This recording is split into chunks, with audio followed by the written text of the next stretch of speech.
지구 전역에서 이상기후가 발생하고 있습니다. 온도 상승에 의한 이상기후로 수십 년 동안의 서식지와 작물 재배지가 변하고 있는 것인데요. 폭염, 가뭄, 홍수 등 변화무쌍한 이상기후와 급격한 기온 변화는 농업 생산량을 떨어뜨려 식량 위기에 처하게 만들고요. 먹이 사슬이 무너져 생태계 균형에도 심각한 영향을 미칩니다. 지구의 생물 다양성이 심각한 수준으로 급속하게 줄어들고 있는 것이죠.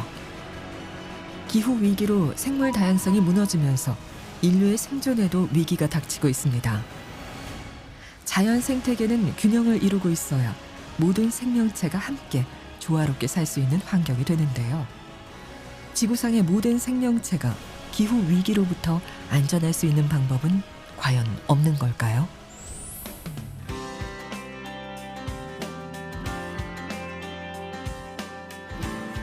안녕하세요. 저는 서울대학교 지리학과 교수로 생물지리학, 고기유학, 고생태학 등을 연구하는 지리학자 박정재입니다.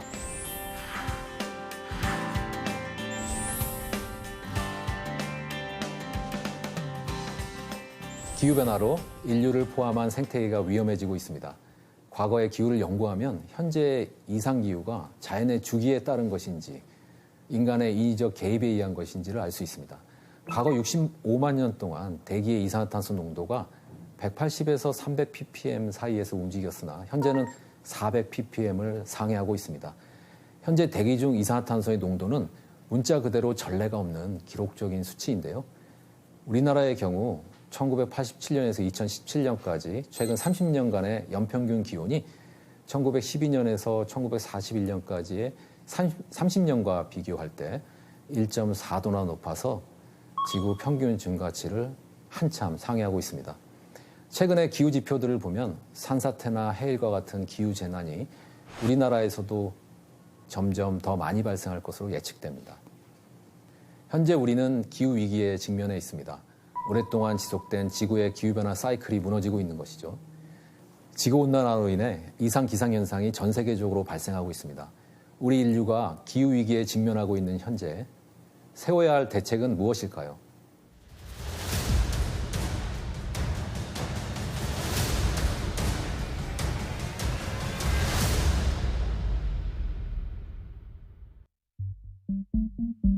지금 우리는 기후 위기 시대에 살고 있습니다. 지구 평균 기온은 이미 산업화 이전 대비 1.1도나 상승한 상태고요. 이런 기후 위기를 막기 위해 전 세계 국가들이 모여 파리 협정을 체결했는데요. 목표는 온난화를 산업화 이전 대비 1.5도 이내로 제한하자는 것이죠. 그러나 이미 1.1도나 상승했기 때문에 1.5도까지는 0.4도밖에 남지 않은 상황입니다. 이런 상황에 파리 협정의 목표 달성이 어렵지 않을까 싶고요. 학자들 사이에서는 10년 이내로 1.5도를 넘어서리라는 암울한 전망도 나옵니다. I was just struck that even in the 1 degree world, we're seeing more severe impacts than even I was expecting, when I first started working on the climate change 10, 15 years ago. In terms of the impacts that, that have been mentioned. So how extreme hurricanes are getting, the wildfire incidents, droughts, and also heat waves, probably the most unambiguous impact of climate change, which makes it really visible and makes it something you can feel. It's simply the heat. 가장 크게 노력을 해서 1.5도라는 수준을 만들어야 그래도 생명에 주는 이 피해 이런 게 최소화되기 때문에 현재는 지금 1.1도가 올라가는 상황이고 0.4도라도 좀 지켜보자라는 상황 그런 생각에서 1.5도라고 목표를 정한 것입니다. 화학에서 이 르 샤틀리의 법칙이라는 게 있어요. 불안정한 상태에서 안정화되려는 상태가 있는데 지금은 안정한 상태에서 계속 우리가 이산화탄소를 배출해가지고 불안정한 상태로 가고 있습니다. 이게 지구가 뜨거워지면 결국은 대기가 뜨거워지고 바다가 뜨거워진다는 거거든요. 그러면 이제 대기가 뜨거워지면 첫 번째는 이제 고산 지역이나 극지방에 있던 빙하가 녹아내립니다. 그렇게 녹아내린 물들은 이제 바다로 모이게 되는데 그럼 바다로 모이면 바다가 수위가 올라가게 되거든요. 또 하나는 이제 온도가 올라가면 물도 이제 팽창을 합니다. 이렇게 두 가지가 복합적으로 작용하면서 해수면이 상승을 하게 되고요.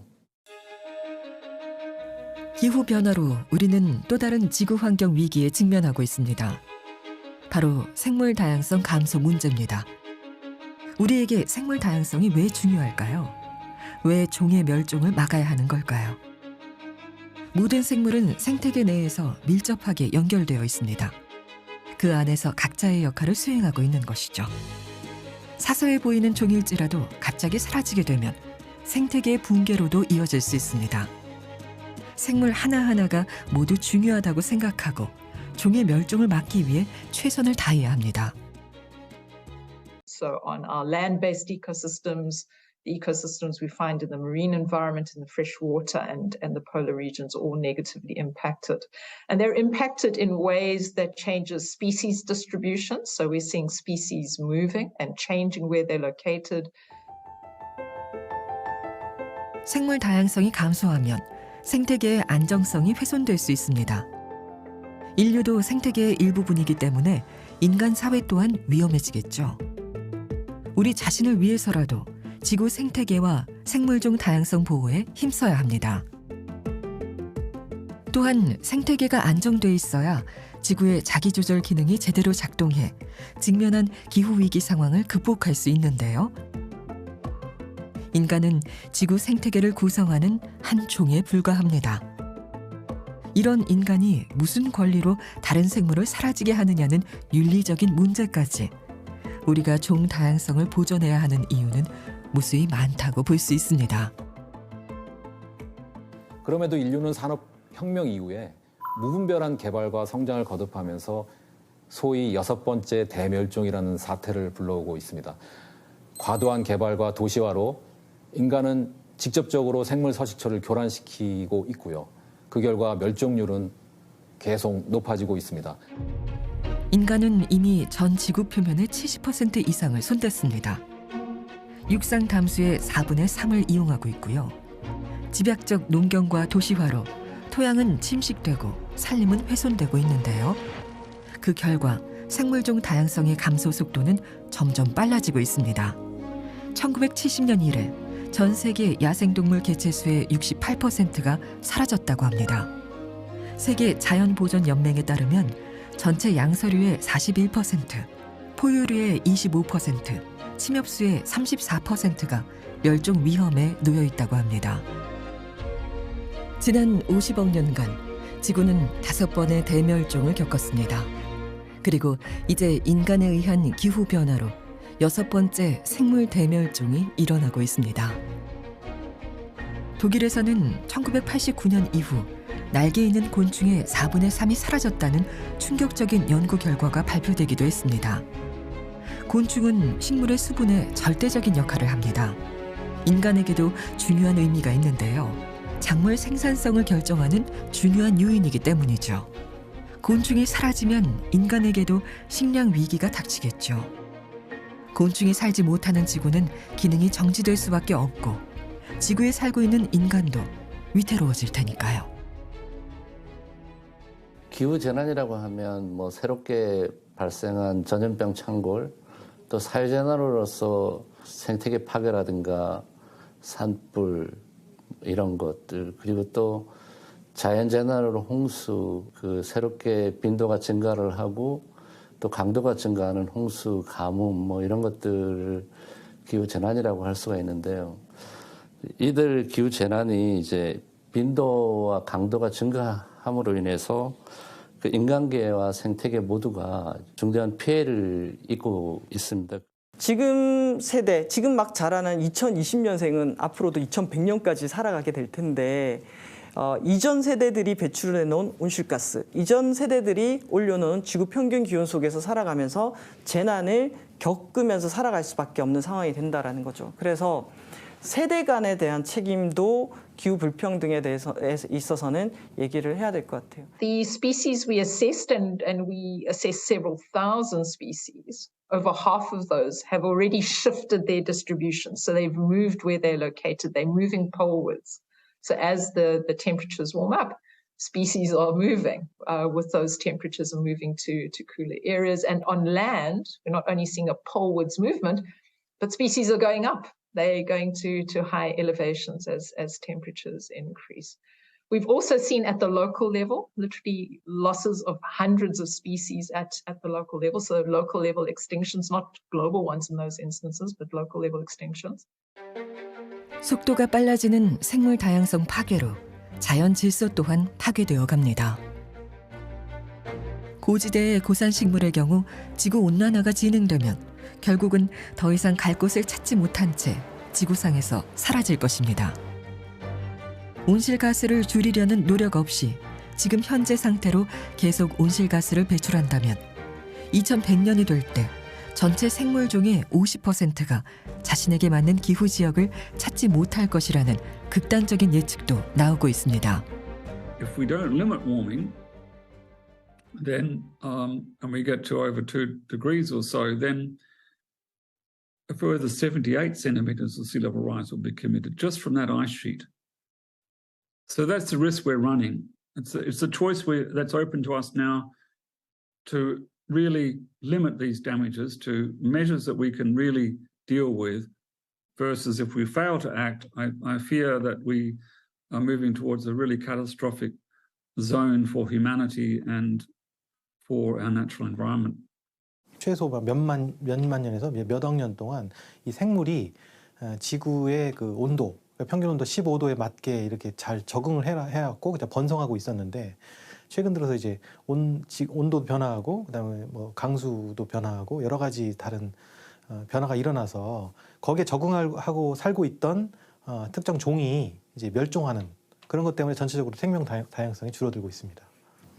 미래의 기온 상승이 이렇게 지속돼서 어떤 특정 티핑 포인트를 넘게 되면 여러 종이 한꺼번에 동시에 사라지는 재앙이 생태계를 덮칠 수 있습니다. 이러한 일이 해양 생태계 내에서 앞으로 불과 10년 이내에 닥칠 수 있다는 연구 결과도 최근 발표되었습니다. 해수의 온도 상승으로 가장 많은 피해를 입을 것으로 추정되는 산호초와도 관련이 있습니다. 산호초는 산소와 먹이가 풍부하기에 바다 생물의 4분의 1이 서식할 정도로 종 다양성이 높은 곳이죠. 해수 온도 상승으로 백화 현상이 심화되고 산호초 면적이 급감하고 있어 해양 생태계의 붕괴가 염려스러운 상황입니다. So, populations are shrinking. We've seen local losses of species. We've also seen global extinction of species. And why this is important is that these changes are changing the structure and the composition and the functioning of natural ecosystems around the world.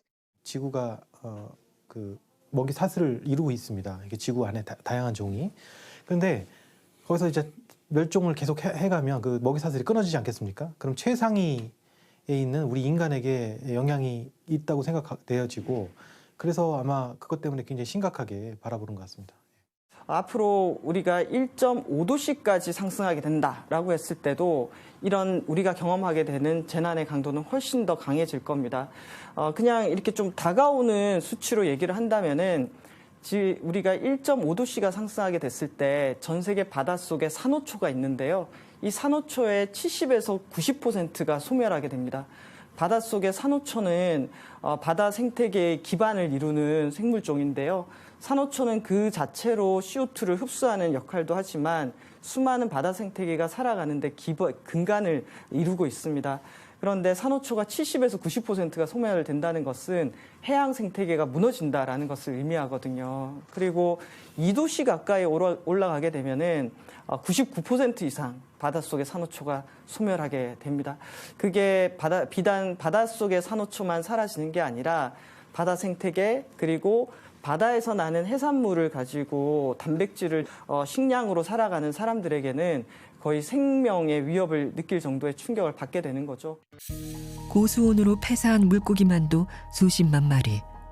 이렇게 이상기후는 미처 우리가 생각하지 못했던 곳에서 우리 이웃의 숨통을 조여오는데요.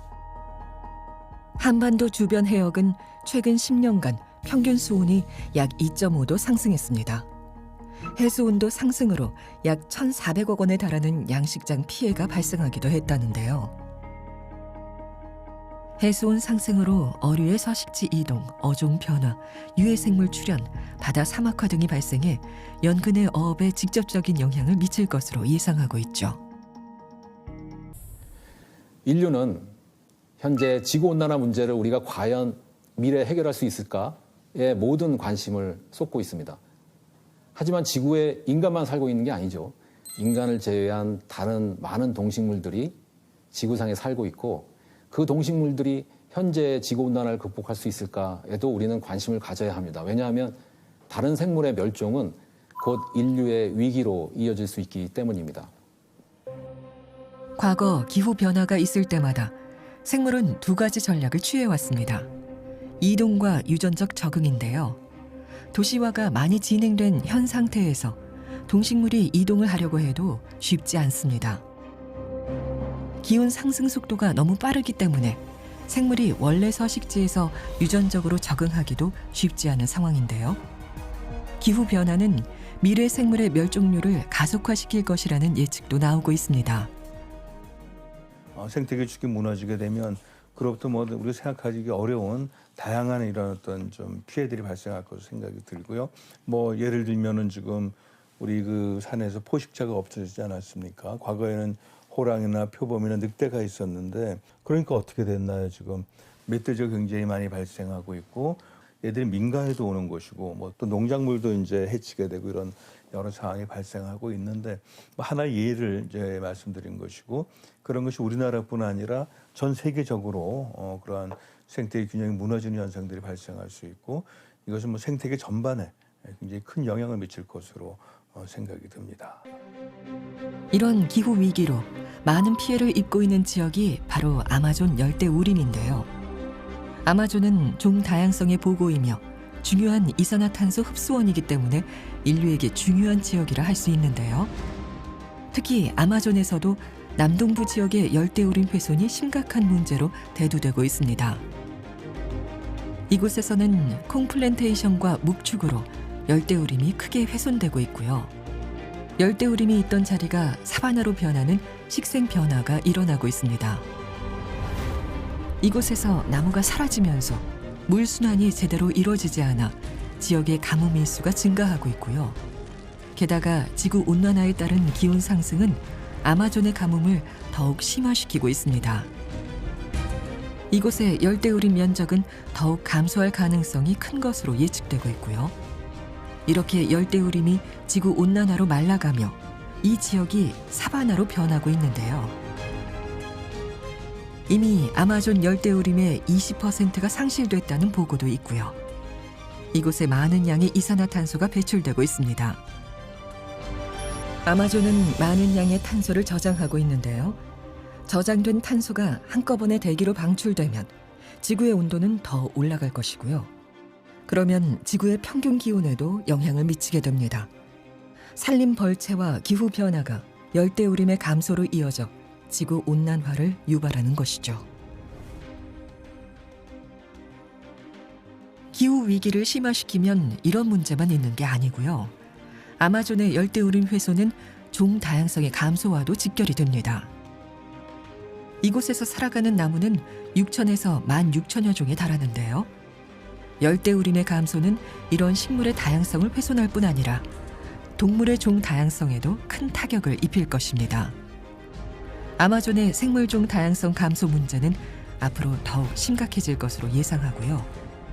아마존 열대우림뿐 아니라 전 세계 산림 40%가 이미 사라졌습니다. 지구 생태계의 안정성을 유지하는 데 산림이 굉장히 중요한 역할을 하는데요. 우리는 산림을 원상복구하고 회복하는 데 큰 노력을 기울여야 할 것으로 예상합니다.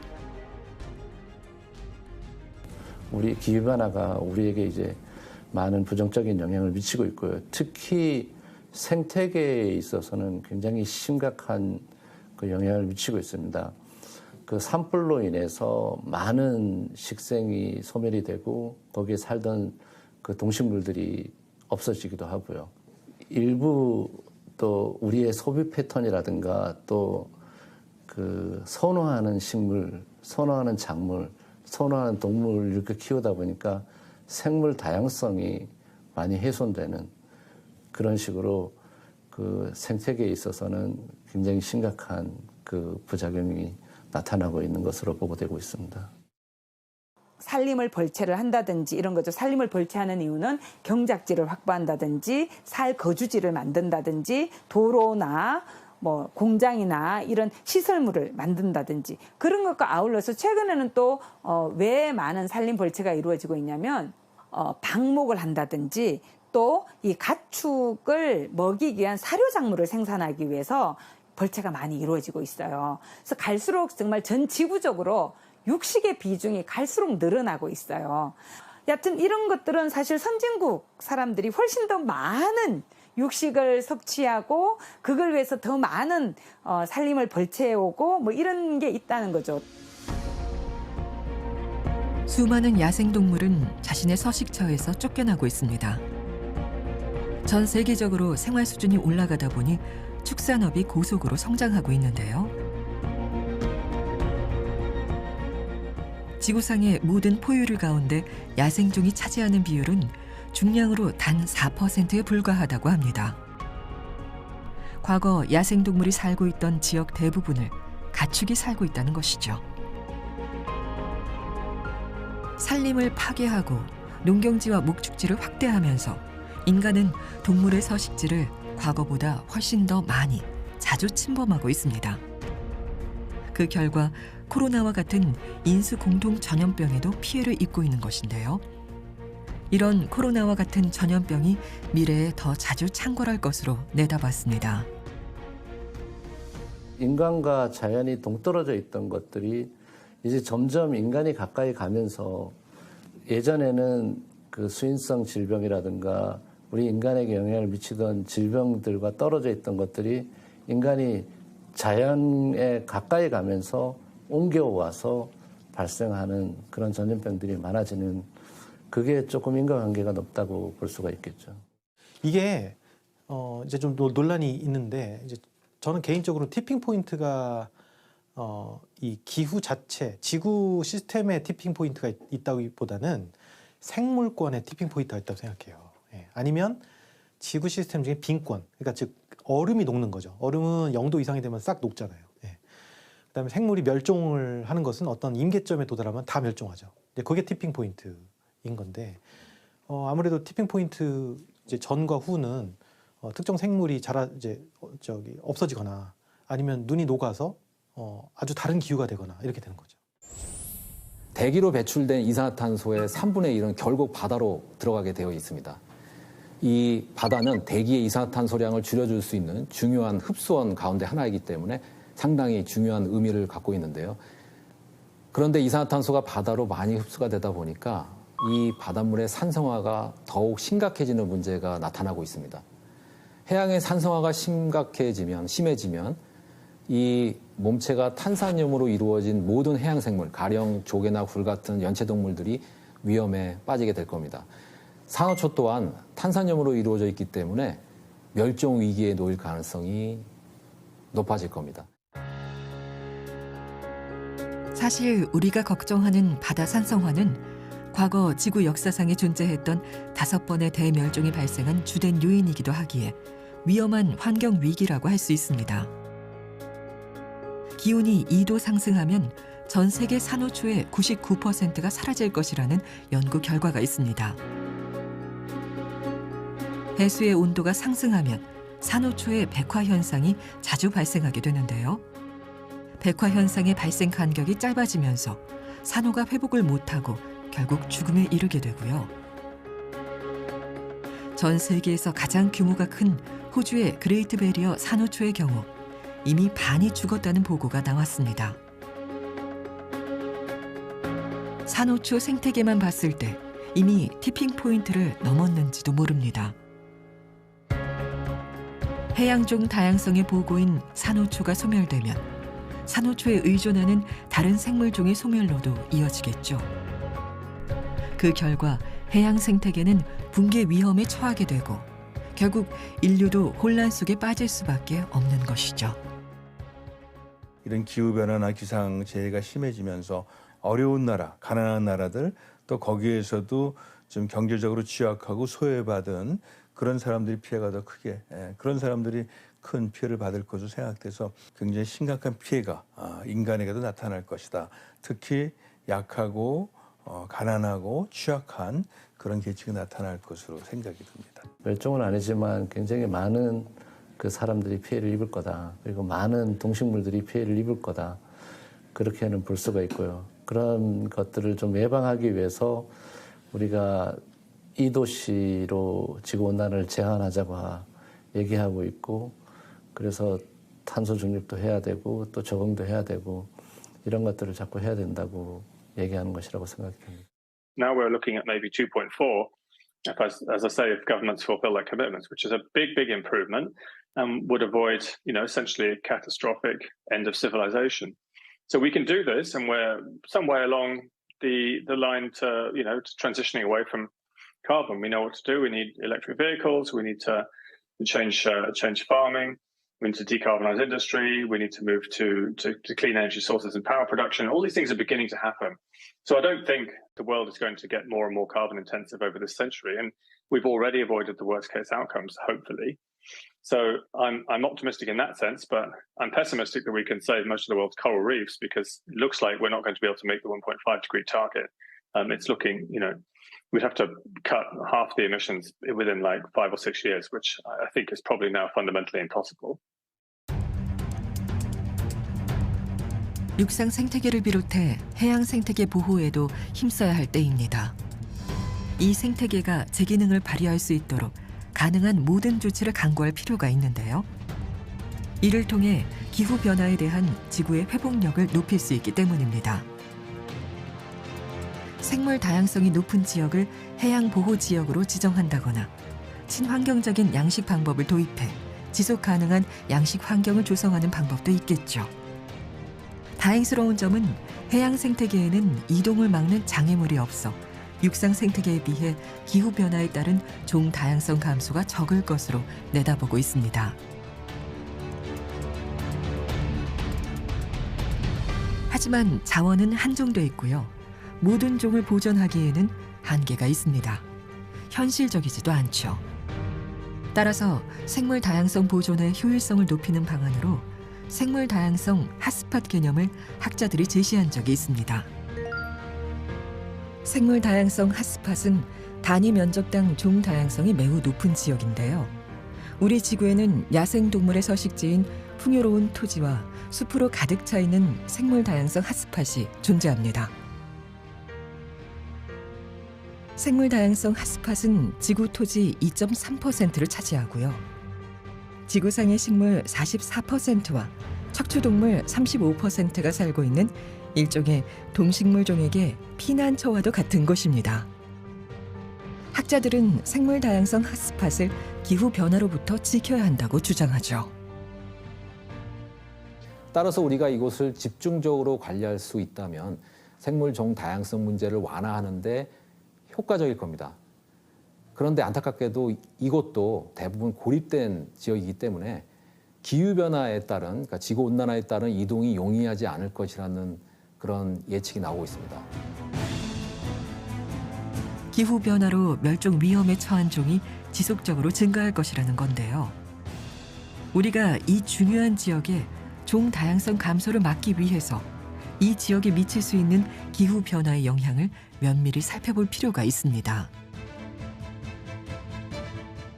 지난 5차례 대멸종 보면 온도가 5도, 6도 확 변해서 멸종하게 되는데 2도가 됐으면 그 다음에 6도까지 올라가는 건 이제 시간 문제라는 거예요.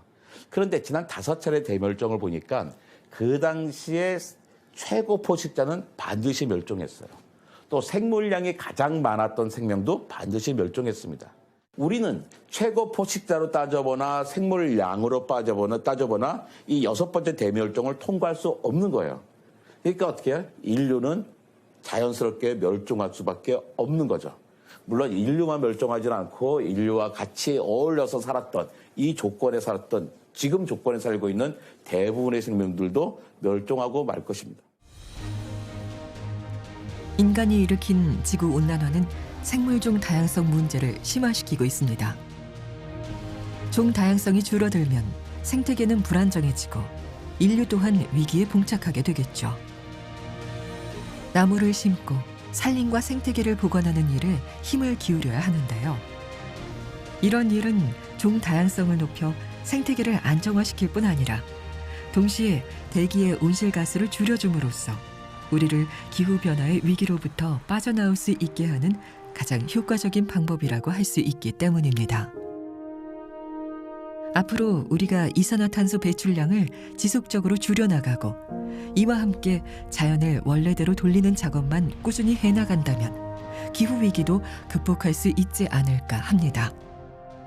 And we know that if we don't get there and we end up with 3 degrees global warming by 2050, then the Korean economy will really suffer. Recent work shows it could be up to 4% loss of GDP by 2050. It would have very big implications for people's living standards. This requires international collaboration. It is not about turning our backs on the world. We need to collaborate at the government level, at the grassroots level to achieve these goals. But absolutely, this is the way that we can reduce the pollution and the damage that has led to climate change, as well as the extinction of species. 그리고 최대 피해로 기록된 동해안 산불. 여기는 그중에서도 피해가 가장 컸던 경북 울진입니다. 서울 면적의 40%가 넘는 약 250제곱킬로미터가 불에 탄 걸로 잠정 집계됐는데 조사가 끝나면 피해 규모는 더 커질 수 있습니다. 점점 커지고 오래가는 산불. 우리나라만의 문제가 아닙니다. 재작년 호주에서 난 산불은 무려 6개월이나 지속되면서 한반도보다 더 큰 면적을 태웠고 작년 미국 캘리포니아 산불도 석 달 넘게 이어져 서울 넓이의 6배 넘는 산림이 소실됐습니다. 더 오래, 더 크게, 더 자주 발생하는 대형 산불. 더 건조해지고 더 따뜻해지는 기후변화가 첫째 원인으로 꼽힙니다. 지난달 나온 유엔 보고서는 기후변화를 산불 위협의 원인으로 적시하며 이를 방치하면 오는 2030년까지 대형 산불이 14% 증가하고 21세기 말이면 50% 늘어날 것이라고 경고했습니다. 기후변화는 지구에서 가장 추운 곳에서도 위기로 다가오고 있습니다.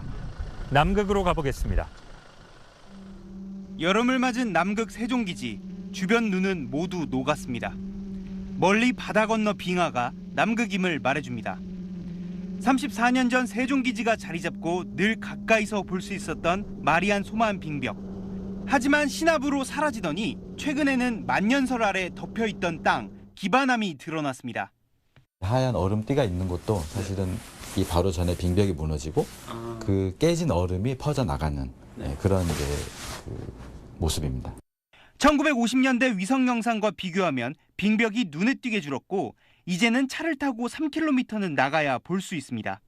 만년설이 녹으면서 곳곳에 커다란 얼음 동굴과 작은 냇물까지 생겨났습니다.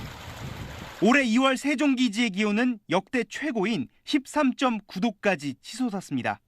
이례적으로 따뜻한 북풍이 불어서인데 남극에 있는 전 세계 기지와 함께 원인을 분석하고 있습니다.